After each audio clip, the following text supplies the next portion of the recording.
It's only this is a possible consequence. That's a 7. Oh my gosh. So like +1 is 8. Yeah. That's So yeah, you can at this point, yeah, you can choose to mark the element and remain in the scene, or you can flee the scene. I think I am gonna mark an element here. I'll still mark the fire because I don't know if it makes sense for me to be like, I'm holding you. Okay, now I'm gonna run away. Well, actually, maybe it does. Yeah, I'm just gonna flee the scene.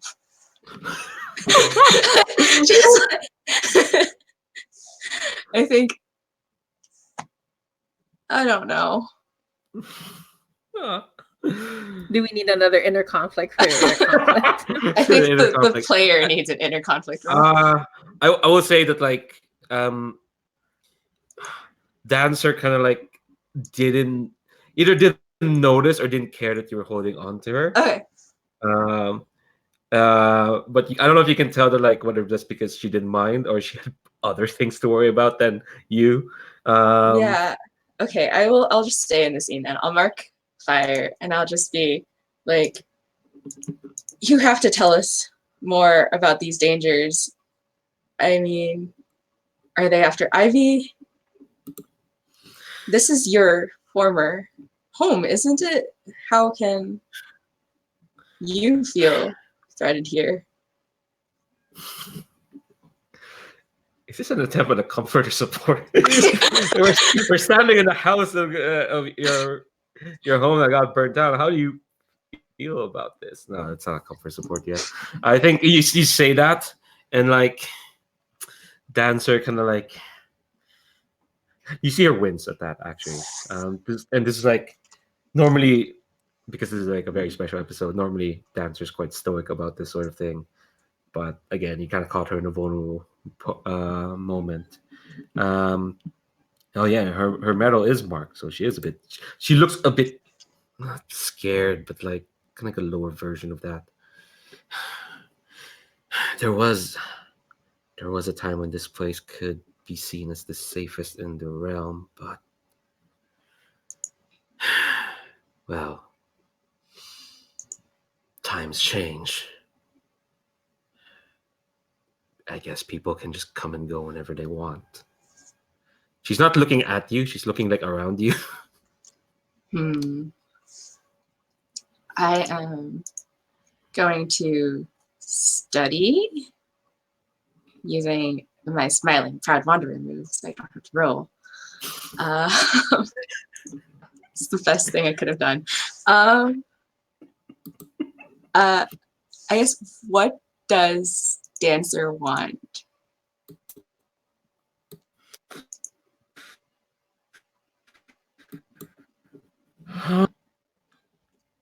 Closure. It feels like a long-term thing, but like in the immediacy, seeing Willow, seeing sunset, being in this place, and then seeing you, which is kind of incongruous because Aspen and Ivy were like at least it's kind of separate from the monastery sunset. Kind of makes you really want closure. She very like abstract sort of thing. Like she could deal with like mooks and but she really looks like she's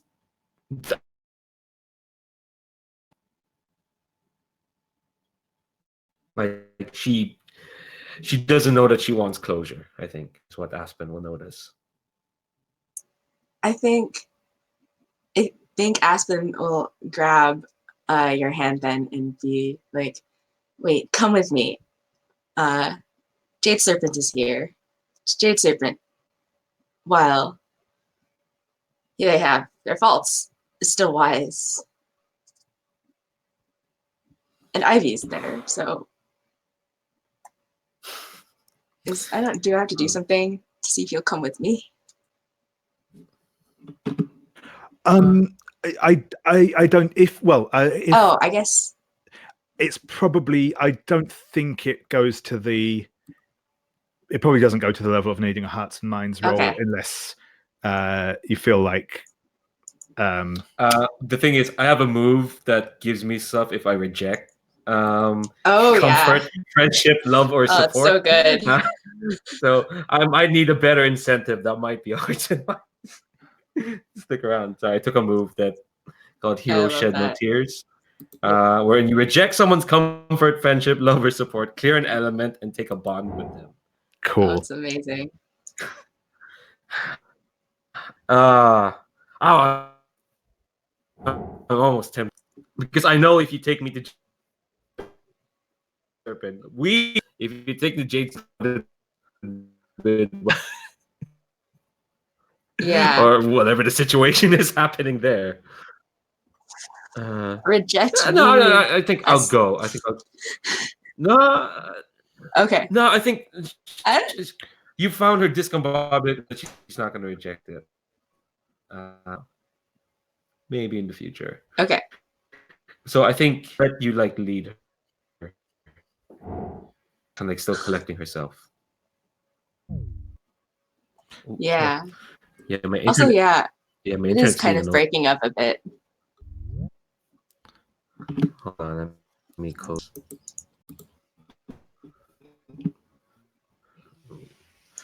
No worries. Yeah, it's oh, there's a storm. Yeah. Yeah. Cool. So yeah, I think then we will move on. Well, let's say move on. I think you will emerge into Jade Serpent. Well, I say Jade Serpent from the room Jade Serpent is staying in, and yeah.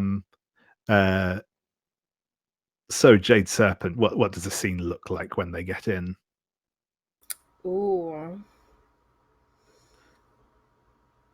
I think everything still looks like it's perfectly in place, but the beloved teapot of the master is still out there, and the teacup is on its side, cracked down the middle. Awesome. Yeah. And yeah, so I think you will get in there, and yeah, presumably there is no sign of Jade Serpent in here. Just the yeah, a couple of things askew. Cool. Oh, you know what? I'm gonna say. I'm gonna say I'm a sneaky, crafty master. I will have left something. I'm trying to think what's appropriate. Like I'll have removed one of those pins from my hair, and I'll have purposely like broken it and left it on the table. And Aspen knows what that means.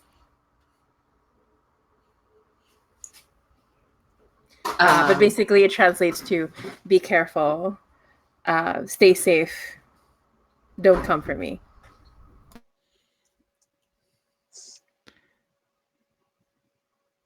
Aspen will walk over and like pick up the broken pin and look between it and like the shattered teacup. Can I study? You absolutely can. Yep. Using is this a new scene? Oh yes. So yeah, this is a new scene. Yeah, you can. Okay. You can, So I can use that move again. yeah. Okay. Best move ever. For me, it is. I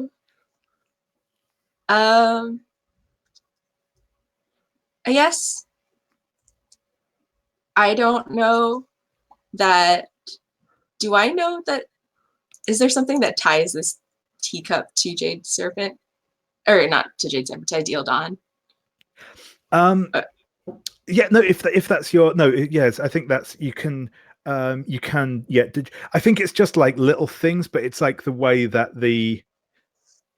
like the teapot has been set up and where stuff has been placed next to it, you can tell that this was Ideal Dawn who was making tea. You know, you pick up on those like little things, just like the way like the tea scoop was left and that right, sort of thing. Because we've been students yeah together. And I'll just like squeeze the hairpins in my hand and be like, that bastard did something to Jade Serpent. I don't remember. Does Dancer know Ideal Dawn?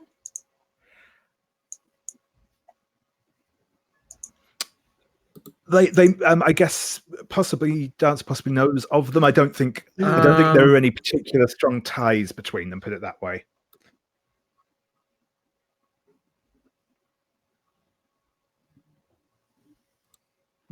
Sorry, were you saying something?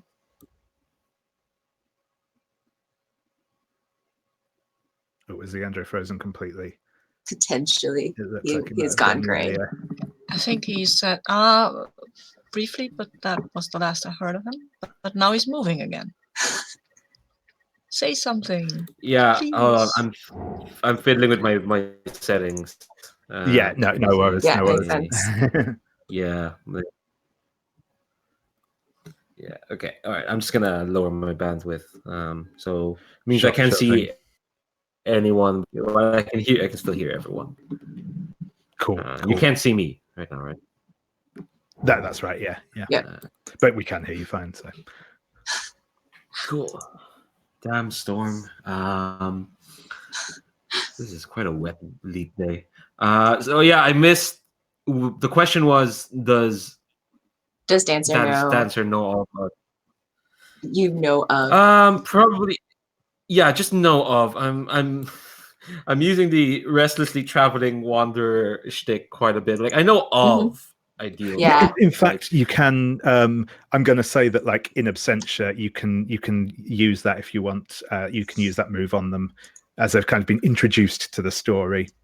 You can use it now to sort of define what you know about them if you'd like. Okay. Oh yeah. When you arrive in a new town or region, roll. I think I'm gonna roll wood. Oh no, sorry, I meant the other one. Sorry, I was thinking of the other one, the Deadly Secret.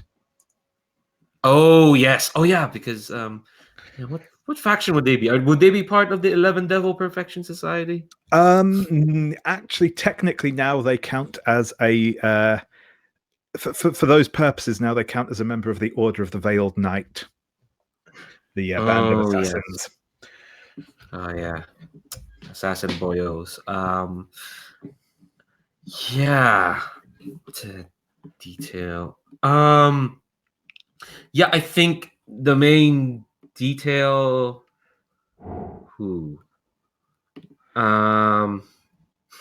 Yeah, the first detail that came to mind is like something that kind of like just reinforces what just happened, and that like the Order of Veiled Assassins, they like recruiting from other factions. They like coming to like students of other factions and being like, yeah, you're not a fit for this place. You're fit for us. You're they like poaching. Yeah, exactly. They're poachers. Yeah, that's cool. I like that. Excellent. So I think actually what we'll do here is we'll just take a quick break till the top of the hour, and then we'll come back obviously for our last hour. When we come back at the top of the hour, what I'm going to do is just ask everyone for kind of things that they want to, like a last thing they want to see, like before we finish up, so we can kind of lean into that. I mean, I think I know broadly where we're going, but yeah, I'll just do that quick check-in once we get back. And then yeah, we'll play through. So I'll see you all back, like I said, in a couple of minutes time, just at the top of the hour.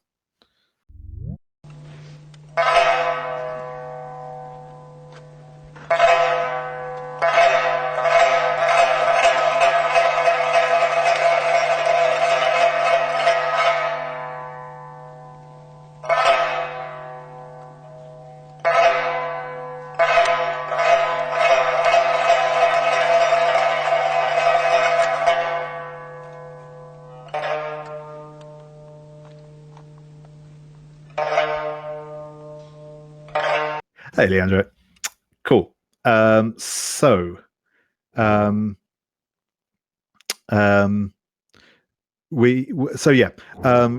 I said, I'll just go through and ask people sort of okay, I will. What I will do is first I will explain where I see us going, but then if people want to like if there are any other bits that people want to hit specifically, we can work that in. So what I think we are probably. Oh, that's weird. Yeah.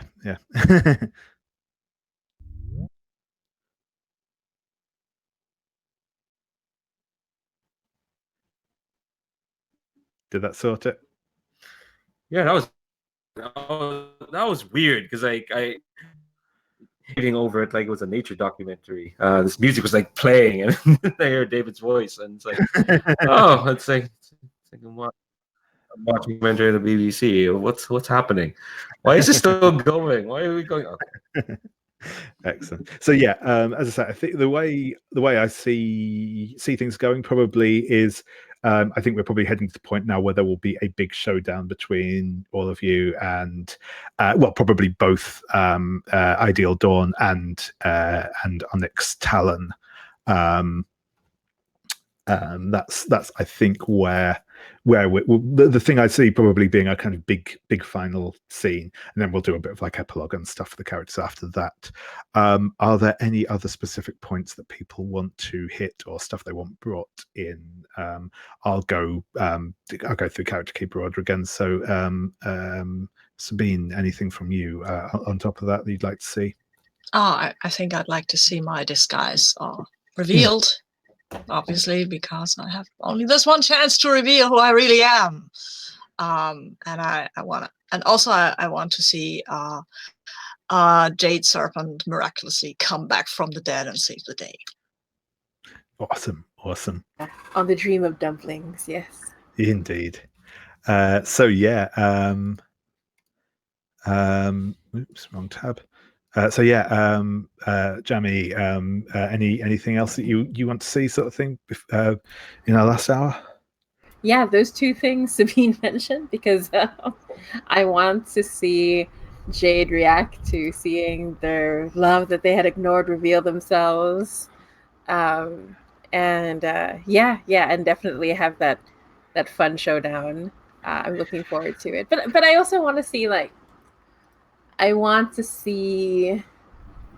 my student Aspen prove themselves to me, right? That I caught that I have to take them seriously. Awesome. Yeah, that sounds good. So yeah, Leandro, anything else from you? Not anything specific. Someone to get through to Dancer. I don't know. I would like the dice to cooperate. Yes, that would be splendid, please. Yeah, I'm not sure. I mean, I'm just down for this big confrontation. Yeah, that's cool. Yeah, I think that's about it. Yeah. No, perfect. And yeah, Maria, anything else from you? I think what people have said already. I think I want to see if I can level up. I mean, if Aspen can prove himself. Yeah, I think that's the main thing, to see if I can not fail. Sure thing. Okay, so I think yeah. So I think we'll kind of hard frame to a scene where so I think I'm going to keep at the moment to roll on from the previous scenes. I think I'm going to keep the focus on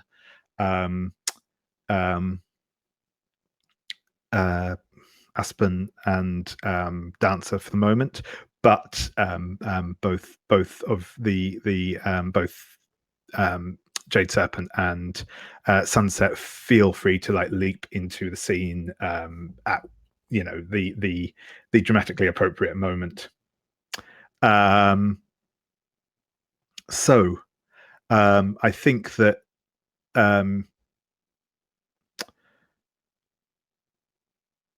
we'll just straight away say that you've managed to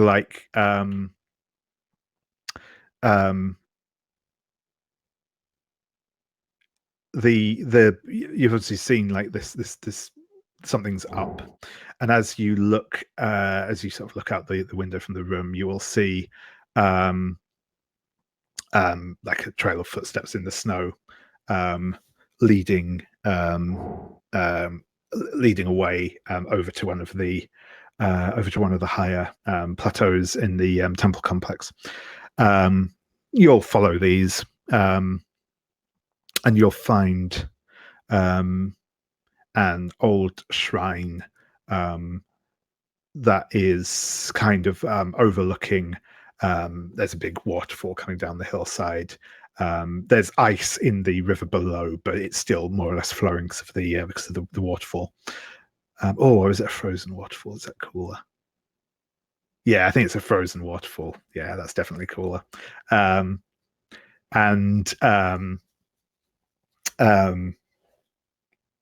that is the scene where you Dancer and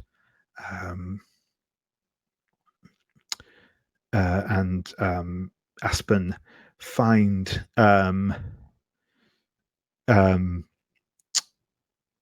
find Dawn sat at a basically just like sat on a little bench, looking at the frozen waterfall.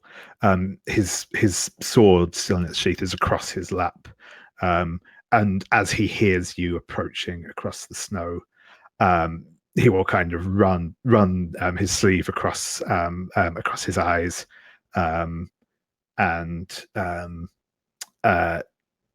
turn to face you.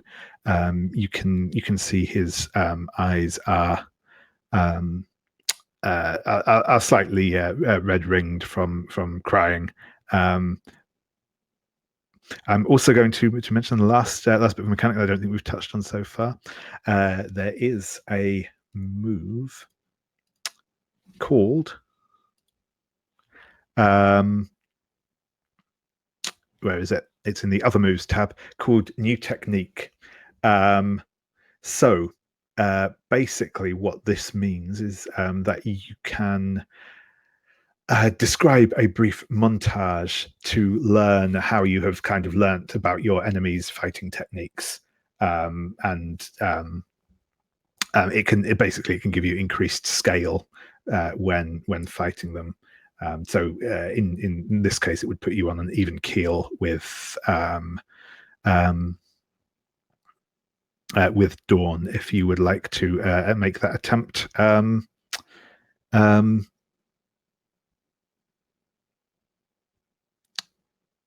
Aspen. Yeah, I think I will try. I think what it looks like is that, like, from my previous fight, I realized that he relies heavily on like blade work and use of his sword. So if I can, like I did previously, just aim for his hand with my slingshot and disarm him, then I can potentially be on the same scale. Cool. Because I think acrobatically we're matched. Yeah, that sounds good. So I roll.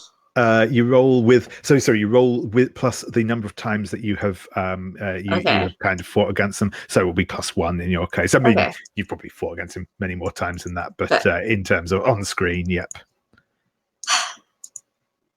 That's a 9. It's an 8 plus a 1. Cool. I'm also going to point out if you can burn a bond.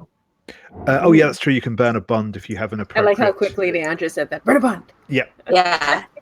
I will burn a bond so I don't have to undergo significant cost. What are my bonds? I think I'm gonna burn my bond with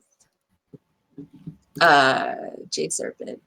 It makes sense. What's the kind of touching flashback we see as you kind of your eyes meet?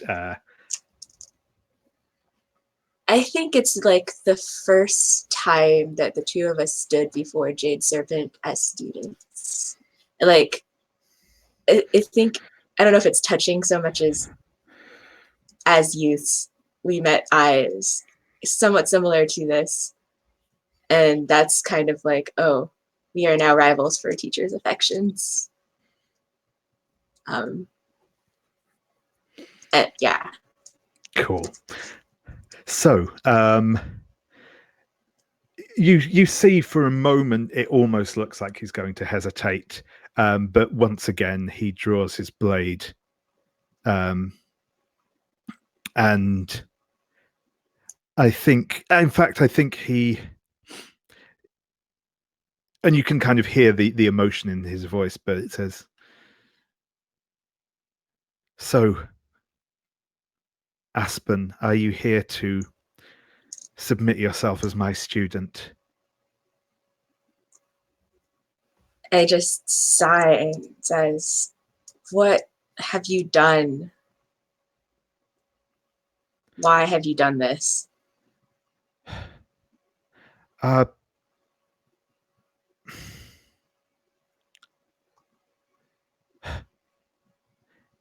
It was the Onyx Talon is the future of the Wulin world. They will be powerful. They will. Serving them is the only sensible course of action. Our master would have tried to stop that. I regret what I had to do, but I would do it again. And now that you've done it, you feel yourself tied to, don't you? All that regret piling away so you can't do anything but move forward from what you've done.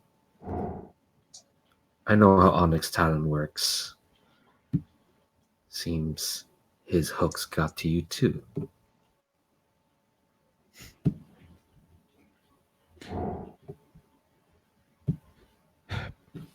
Perhaps you are right, but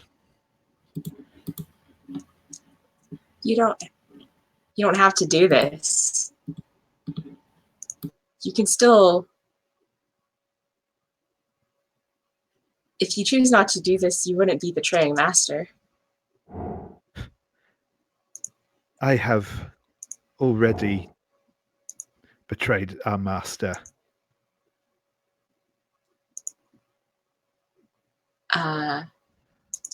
Yeah, can I use Hearts and Minds?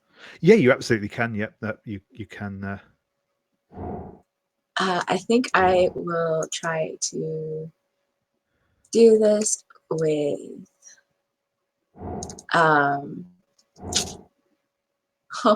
it feels like water. Like, for once I'm trying to be wise.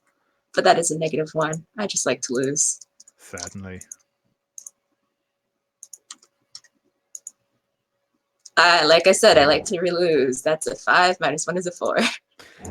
Yeah, so I think for a moment, like he sort of lowers the tip of his sword slightly, and I think maybe you take like a couple of steps towards him, but then you kind of see like the sort of steel come back into his eyes, and he flings a dart at you that like sticks into your arm, and you can feel a poison starting to flow through your veins, and you can mark me your water, please. And with that, he will leap forward at you with his blade. Okay, I think I have to step in. I think. Poor Aspen.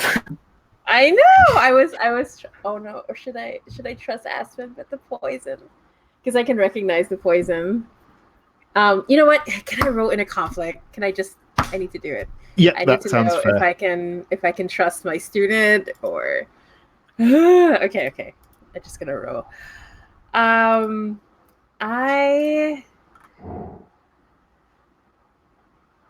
think I'm trying to control that passion again. Like, I'm trying to trust Aspen and not reveal myself. Oh my gosh, it's a 6. I'm gonna burn the bond. I'm gonna burn that. Or should I give it? Wait. If you don't burn it, you do get XP, but David gets to do whatever the heck he wants. David's been doing really well. So I think, gosh, no, I want to believe in Aspen. I'm gonna burn. Fun. I'm gonna burn.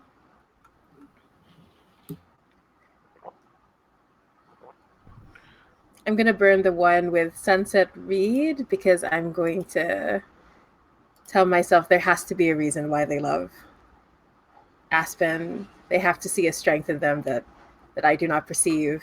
Even if I can't see it, I have to trust my love for Sunset. So I'm gonna pull back, cool. but you'll see me like at the top of the frozen waterfall. That's cool. You will have to mark an element as well to remain, but that's fine.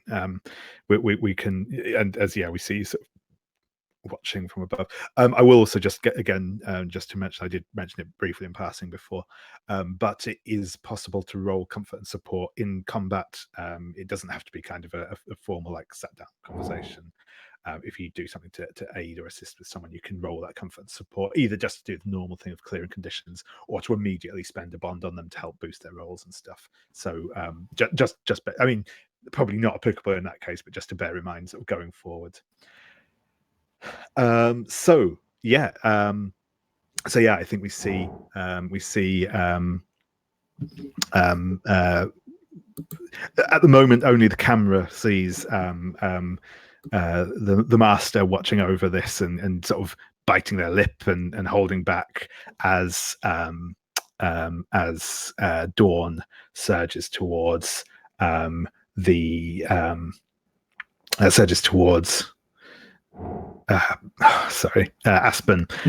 Their feet almost like gliding across the top of the snow, just sending up little puffs of it behind them, but not really leaving footprints at this point. What do you do? Can I try and comfort and support Aspen? What this looks like is King Dawn's first attack, and I picked the wrong bond with the wrong twin. That's my bad. What have I been doing? Just moping. It's like when goths do sleepovers in the cemetery. That's what she's doing. But I think I will let you burn that bond on Aspen, because they are twins, and you have you have an entanglement that encompasses both of them. So I think that's kosher. Yeah. Well, I don't have to do it now because no, because I have to roll comfort and support. I think so I kind of block the Dawn's first blow, and I think I just shout Aspen's name. Yeah, I think that's cool. That might be enough. Yep. I'm going to say that's probably going to be a comfort and support using your style element, because you're doing fighty stuff. As it's technically referred to. Yeah, the fighty thing, the fighty stuff. Yeah, I've heard this. All right, gonna roll with fire. That's an 11. I don't even need to burn a bond. Nice. Sorry, Maria. So this has the normal effect. So if Aspen kind of accepts your comfort and support, they get to either clear a condition or mark a bond with you, and you get to either clear one of your conditions, mark a bond with Aspen, or ask them a question they have to answer. Also, if you do take the bond with them, you can immediately spend it to boost their roll, or you can spend it when they roll to boost their roll if you wish.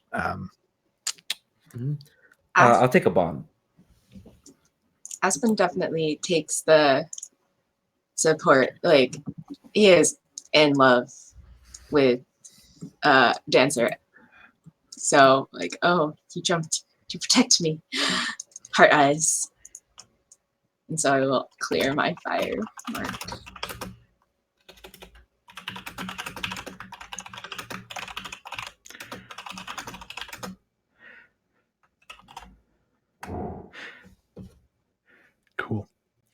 Yeah. So I think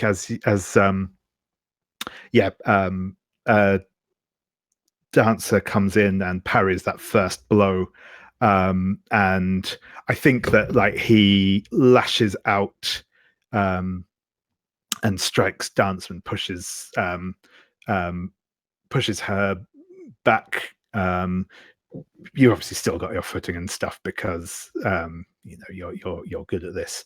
But he is then going to go for a big overarm swipe at Aspen. So yeah, what do you do? I will. I think I'm just gonna like lurch upwards into his gut and like try to be inside his, like, he's coming down with the swipe and I'm going under that, so I'm too close, I'm like infighting with him. Yeah, and I think that throws him for a moment because he's used to you trying to get distance from him, and now that you're right up in his face, he actually overextends with that strike and kind of takes a step back, but probably can't get quite far enough back to bring his sword ready for another strike quite yet. Yeah, I think I like wrap my arms around him. Cool. Yeah, I think if you'd like to make the dual move now, it's probably the appropriate point. Okay, that's an 8. Cool. Plus 2 for my wood is 10. Excellent. So when on a duel, when you where are we? When you fight with your scale on a 10+, you win the conflict and may mark XP if you show mercy or let them escape. You can also declare like a shift in the fiction, a change of heart. You can impress someone, or you can shift an entanglement, as well as that. So yeah, how does it look when you win this duel? So I think I'm like lying on top of Dawn, and like I have my hand on the hand that's holding the sword, and I'm just like keeping it on the ground, and I'm just like, stop, please stop. It's like, and yeah, and I think you see kind of the resistance in his eyes for a moment, and then he is going to let go of the grip on the sword. Can I, as part of that, can I maybe have them kind of come to a realization that like that Aspen is not as weak as he looks? Yeah, absolutely. And I think like I just like wrestle the sword from him and stand up and hold it at his throat. Just say, I won't kill you. I just come back with us. How can I? I've killed our master. I have betrayed everything we stood for. You. And then I think like using his other hand, Aspen just like pulls out the broken hairpin from his pocket and like holds it out, and it's like, you, for the master's favorite student, you clearly don't understand his ways as much as you think you do. And at that moment, you hear a laugh from the top of the waterfall. And I'm like clapping my hands. Your master is most pleased with the two of you. Obviously, you have done well, just as I believed you two would.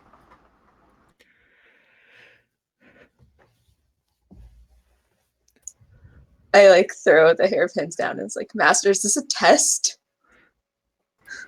Oh, but all of life is a test. I am simply one of the best test givers, that is all.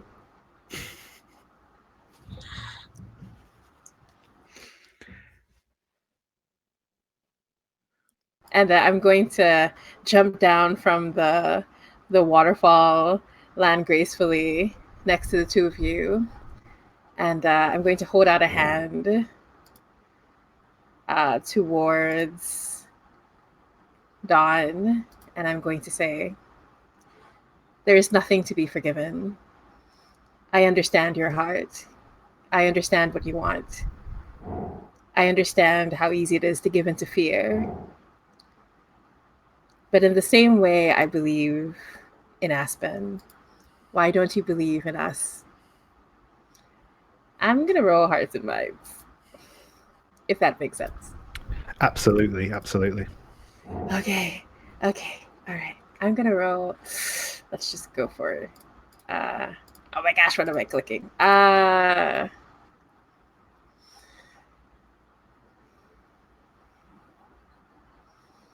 I'm gonna be my full-on water mode. I'm gonna be extra handsome in this moment. Super wise looking. And Awesome. hot. Yeah. I rolled a 3. So that's a 5 in total. Gosh. Excellent. Wait. So that's. I mean, in fairness, it's a good, a good point for it, as there is a loud laugh breaks up. Very pretty words, Jade Serpent, but for all your self-confidence, your failures as a teacher are ably demonstrated by the weakness of your students. From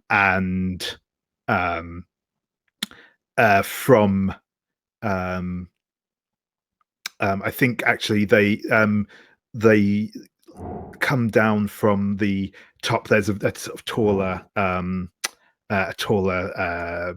probably actually like a kind of bell tower type building, and a figure dressed entirely in black, probably that kind of slightly shiny sort of armor, the sort of lacquered armor sort of thing, and a big sort of polished demon's mask. They have long. They're not carrying any weapons, but the hands of their gloves have long, sharp black talons. On the ends of them, and Onyx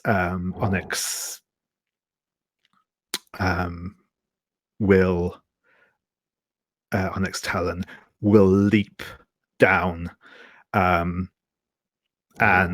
they land on top of the shrine for a moment before plunging down, and their hand stabs into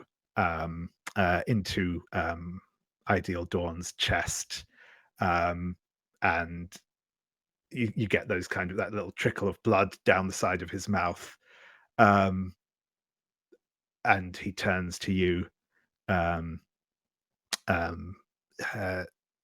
Jade Serpent, and says, "Master, I'm sorry. I," and then collapses forwards into the snow, the blood slowly staining it pink. Oh my god, I'm gonna throw myself. I'm gonna fuck him up. I'm just gonna just saying that now. I'm also reckless and scared, so I feel like it's appropriate.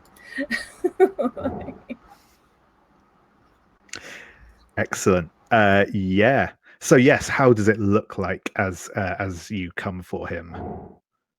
I think like there's this moment of shock on my face as he falls, and the next moment I don't even realize I'm doing it. I draw my sword and I start screaming, moving towards him. and at the same time, I'm pushing Aspen like out of the way to make sure they're not going to get hurt. Yeah, and I think as you come from the whatever material these claws are made out of is strong and tough, and it kind of catches your blade in one claw and swipes at your face with the other.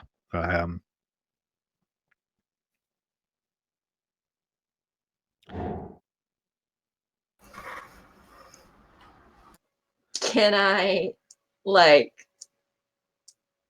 how much is this poison affecting me? Not particularly much. You can kind of feel like you know your muscles being tweaked stuff, but essentially it was in mechanical terms. It just marked that. It just marked your element. I think I will like spring from the ground and do like a backflip over Onyx Talon's head, whipping out my slingshot, and just like generally try to annoy him by sending a stone. Yep. At him. That sounds like what you're doing is more trying to support Jade Serpent in their attack. Is that fair? Or is it my hopeful apprentice move? Maybe. Yes, that's fair. Actually, you can kind of no, that's cool. Yeah, you can roll that dual move if you would like. Okay.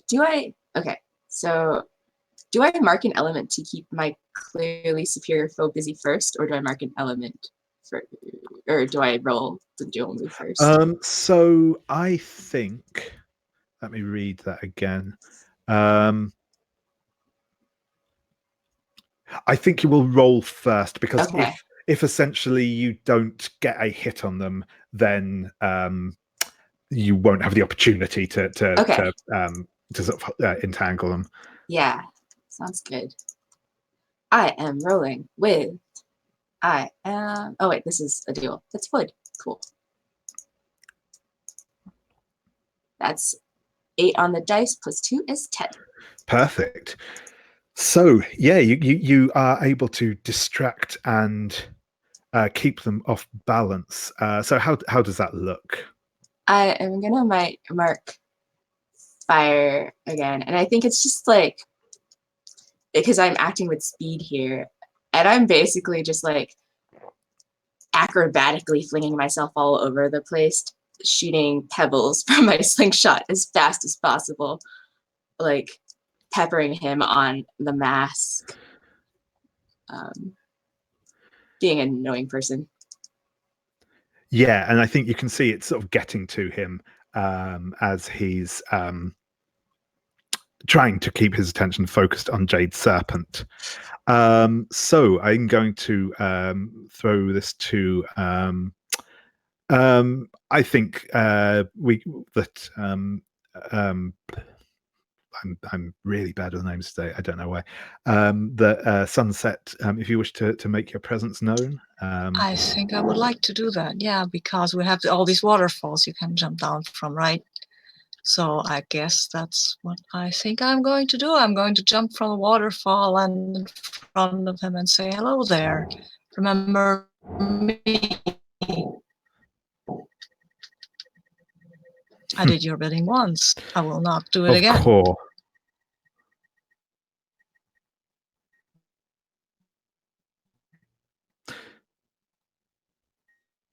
Indeed.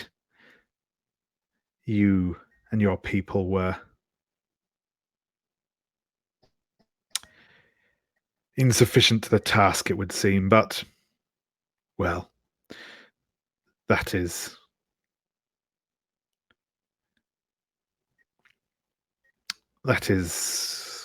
no surprise. I am frequently disappointed by those I recruit. And I think, I think that he is going to probably now to switch to a slightly more defensive stance, as he is getting, somewhat surrounded at this point. But yeah, what do you do, Sunset?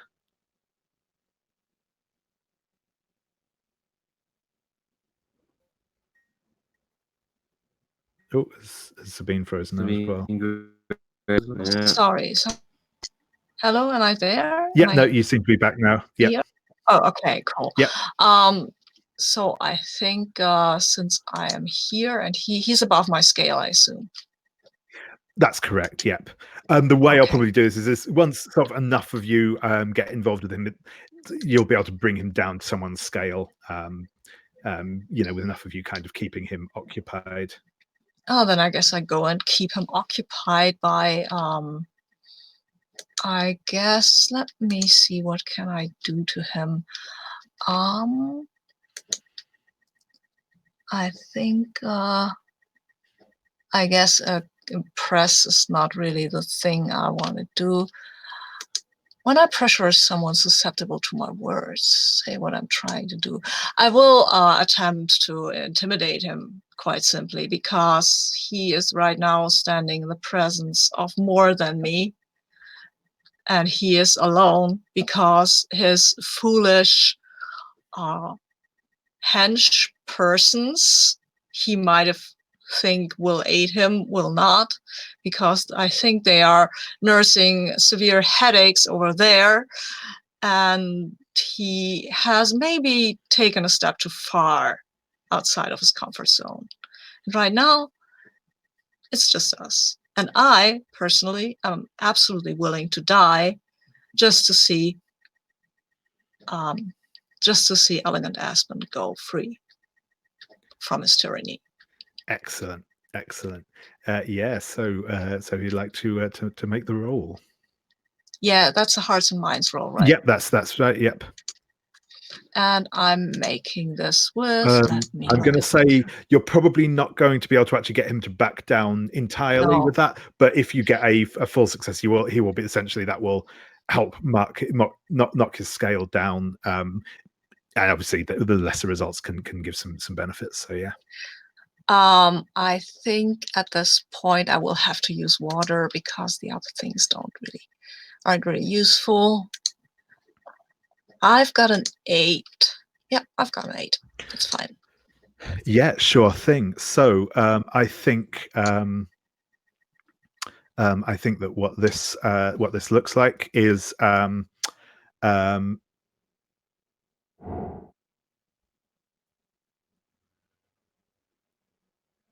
yeah, I think actually that you're enough. This is enough to put him off. He's actually starting to clock that the odds probably aren't in his favor now. So he is going to hesitate. But I think what I will do is, rather than give you +1 Wait. ongoing. Oh, sorry. I have a move that's called shadow boxing. I have a secret group or order to aid me, so maybe we could have some kind of goons of my allies of my own standing right on the rim of the waterfall, just watching the whole thing, just to give some weight to my argument. Yeah, that sounds good.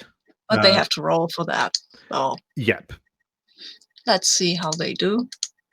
And again, we'll just roll with one of your elements as appropriate. Oh, okay. Okay. I think I would have gone with wood, and that would have been a miss. So though, but can I burn a bond here? Yeah, if you've got an appropriate one that you can bring in, I think that's fair.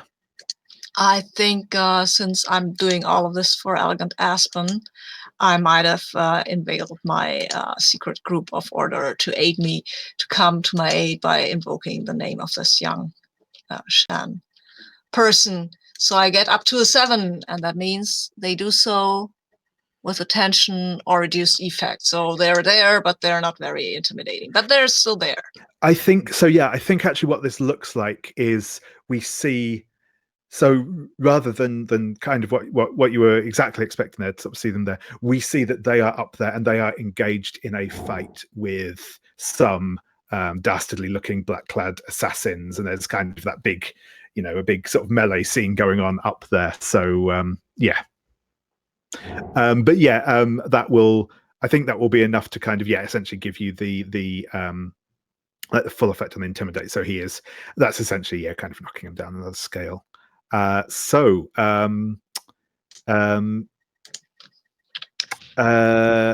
am interested in seeing what Dancer is up to. Yeah, I think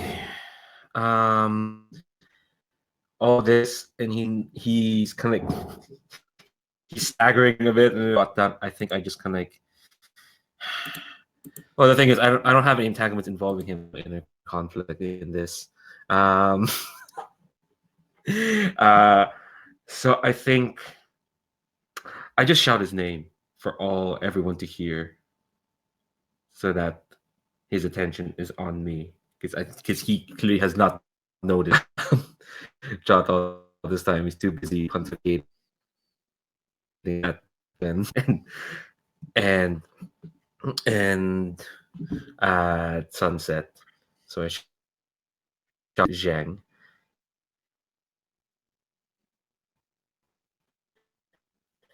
Dan unsheath her sword. And so says, you will join this rabble as well?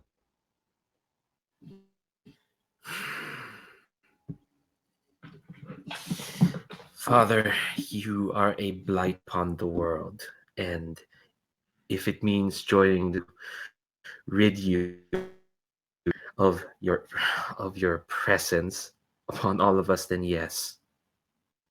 I thought running away and joining this temple would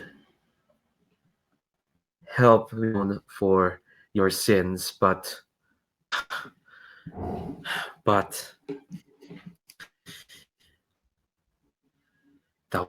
was a waste. Those sins only for yours to atone, and you do not mean to do so. So I must do them for you. And she takes a stance.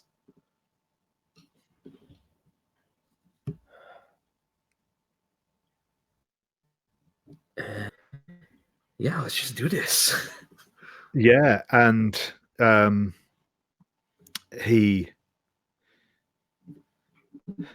say, disappointing. You accuse me of sins, and yet you show a disturbing lack of filial piety, daughter.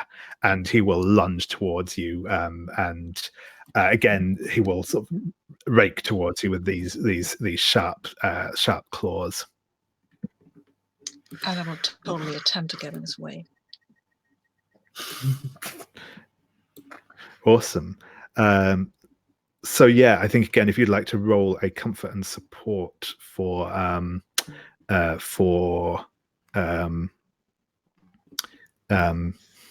names Dancer. Yeah, and again, I'll say probably with your martial okay. element. Yeah. Okay.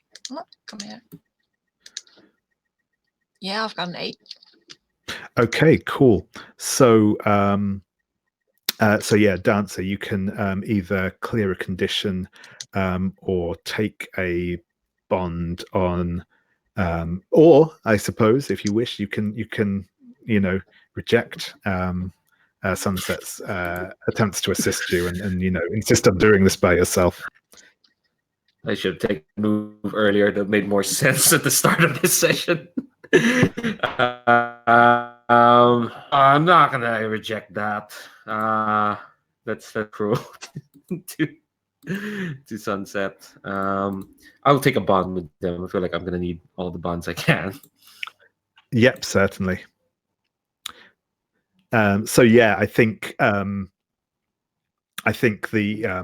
his like claws catch on the flute, and he growls in annoyance and flings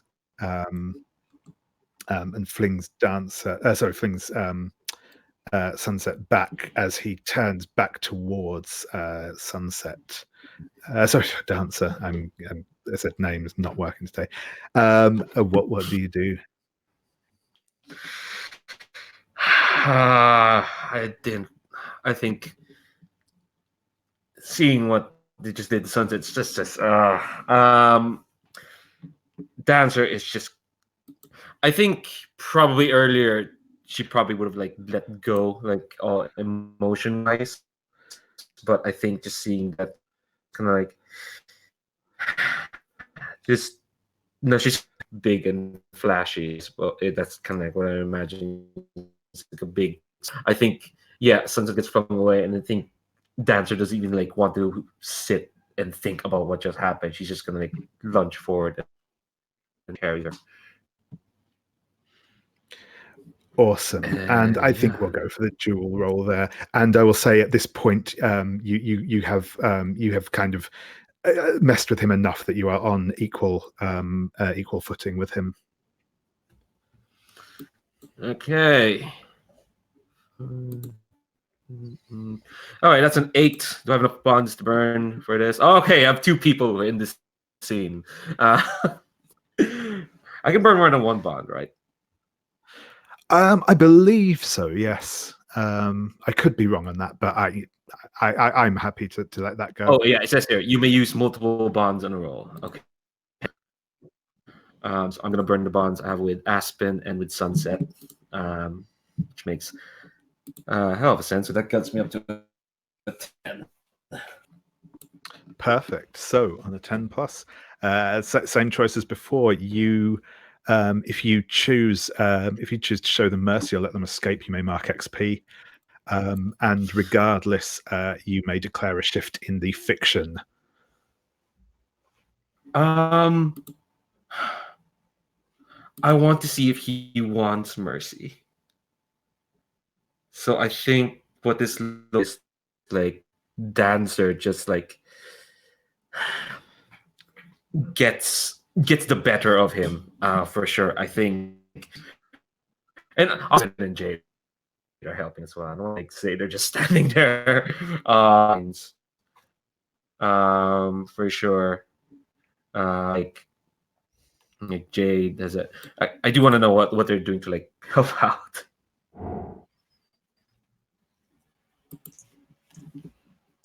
Pebbles.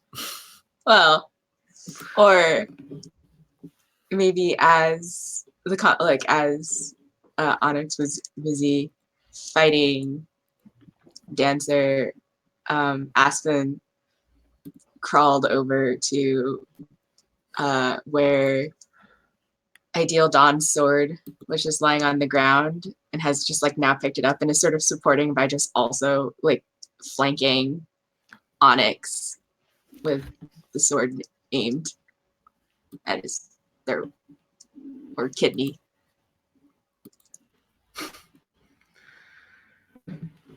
Yeah, sounds cool. Oh, yeah. Sorry. Should I also say something? Yeah, Sorry, go for it. Yes. Oh, okay. Sorry. I couldn't hear all of it. I'm gonna be honest. If Jade has an opening to kill Black Onyx, they're gonna take it. So, unless someone stops them, I'm just gonna put that there. Okay. So yeah, okay. in fact, maybe I'll give you that. I think that's part of like your choice. Yeah, there, Leandro. Obviously, in your narrating the success, you can, if you wish to, you can choose to. Yeah, basically, if you show them mercy, then that will also be you preventing anyone else from finishing them off. But you can essentially, if you wish, choose to have them killed, just not by your hand. However you want to roll with it. Yeah, I think like probably like in a moment where like probably Onyx does this like sweeping attack and kind of like pushes Jade and Aspen back. That lets like Dancer kind of like just down to his knees, probably with just like a very nice, like, I don't know, nice. There's like a moment where the tip pressed his throat, and I think it's just meat. And probably Dancer can hear like Jade Serpent stirring behind her, and Dancer just whispers, "Do you think you deserve mercy, Father?"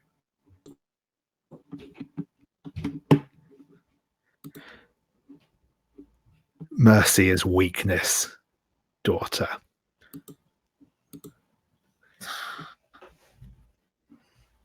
Word.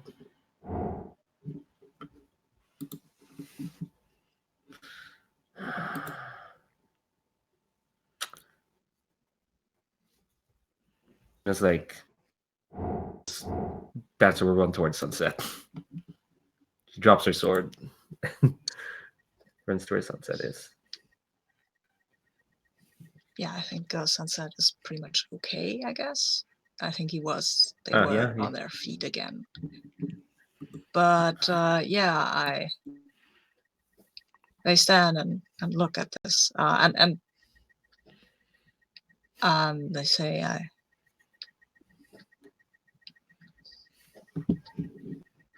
that was a blow well struck.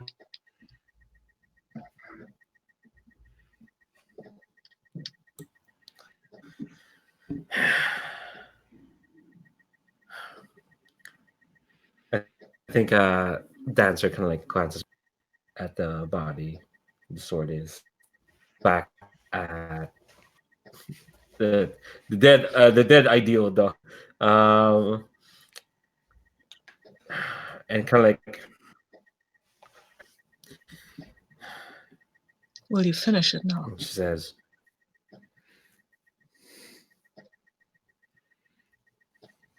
I think Dancer looks in the eyes and say, "You gave me your life. It is mine to do whatever I wish, and I wish to use it.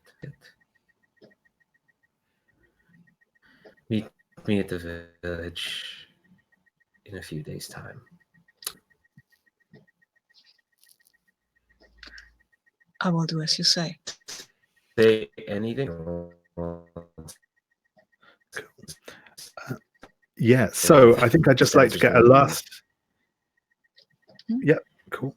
I think I'd like to get just a last moment from Jade Serpent and Aspen, and then we will go into a quick epilogue for everyone. I think that Aspen kind of like has Ideal Dawn's sword and just like falls to his knees next to the body and like just kind of like doubles over and is just like whispering like, we were always fighting each other, and I'm sorry we didn't fix this before then, but without you I would never have been strong. And like he takes like a strip of like, he uses the sword to like cut a strip of fabric from like the silk of Ideal's like robes and just like wraps it around the sword and then like takes the sword and I think presents it to Jade Serpent with his head bowed.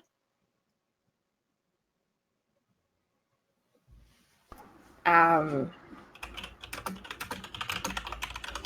going to take the sword and I'm going to bring it up to my hair and cut it off and let my hair fly away with the wind. And I say, today, Aspen, you are no longer my student, and I am no longer your master. We will see what the future holds for the two of us. Awesome. That's brilliant. So I'm just going to ask for a quick epilogue from each character, just a little scene of what we see either in the immediate aftermath or maybe sometime in the future. I think this time I'm going to go in reverse character keeper order.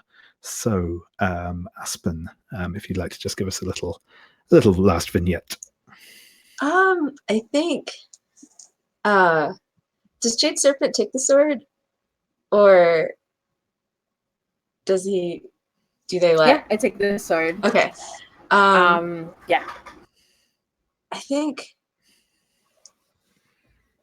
Oh, but I think I'll give you my sword. Oh, okay. All right. As a sign of how I am no longer your master, you take the sword of my family. Okay. So then I think that the scene is as we're getting ready to leave the ruins. It's just like you just see Aspen a little bit more seriously than when they first came here. Walking not behind Jade Serpent this time, but like next to, wearing that sword, swinging at his hip, like a little bit more mature. Nice, thank you. And yeah, Dancer, what's the last little vignette we get of them? I think we're still in the ruins, but it's spring. Snows have gone. The flowers are not in bloom, and I think this place is damn overgrown. And I think we Dancer kind of like kneeling on the ground, on like where the gardens used to be, and it's planting seeds. She's just gardening, and I think there's a moment where like she does that thing where you wipe the sweat off, like